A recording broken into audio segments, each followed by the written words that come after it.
Usapang rides na malabo pa sa sabaw ng bulalo ng kalabaw. Nakadrawing di kinulayan pero natuloy pa rin. Ito nga ang nangyari sa araw ng linggo.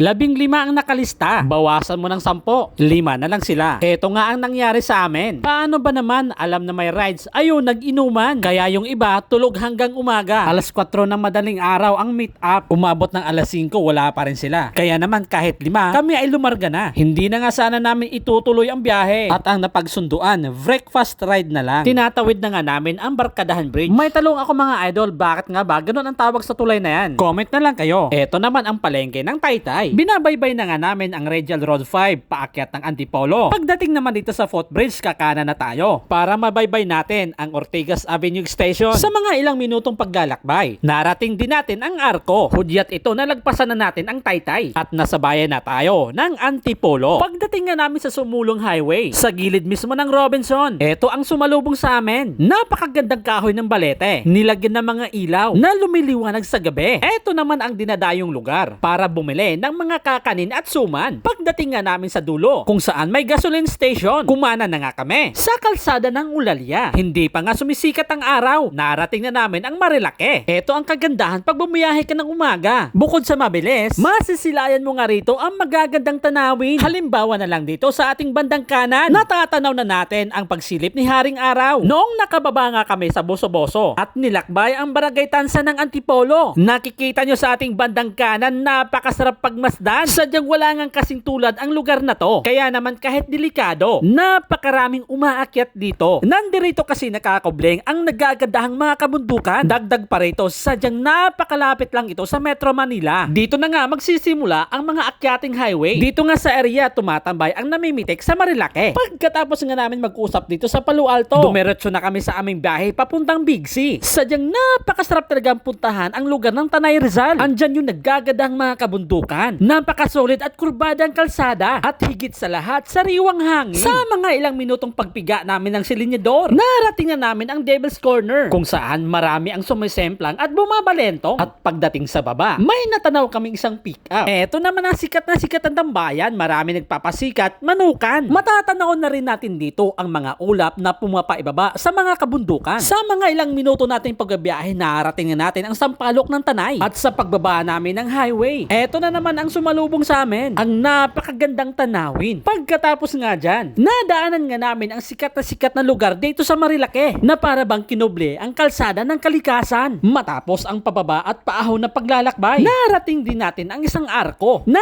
naghihiwalay ng Rizal at Quezon Province. Dahil kanina pa nga kami naglalakbay sa kabundukan ng Rizal at Quezon, kaya naman kami ay nagpahinga at nag-refill ng gasolina. At ang kasunod na video, abangan nyo na lang sa ating part 2 mga ka-light moto.